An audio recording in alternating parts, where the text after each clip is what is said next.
কোনটা হালাল কোনটা হারাম, কোনটা পাক কোনটা নাফাক, আমি আসলাম কোত্থেকে, আমার গন্তব্য কোথায়, আমি যাব কোথায়, যাচ্ছি কোথায়, করছি কি, করা উচিত কি, আমার আগে যারা মরতেছে তারা কই গেল, প্রতিনিয়ত যাচ্ছে কোথায়, আমার আব্বা কই গেলেন, আমার দাদা কোথায় গেলেন, আমার আগের পৃথিবীর মানুষগুলো কেন দুনিয়া ছাড়লেন।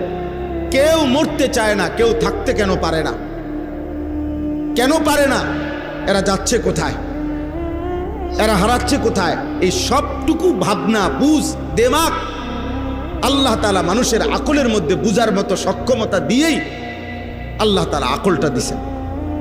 হয়তো শুধু ভাতখানার জন্য তো, শুধু দুনিয়া ভোগ করব এতটুকুর জন্য এত বুদ্ধি এত দেমাগ তো লাগে না। জন্তু জানোয়ার তো এর চাইতে কম আকল দিয়া পৃথিবী আমাদের চাইতে বেশি ভোগ করে। একটা হাতি 250 কেজি খাবার খায় একদিন।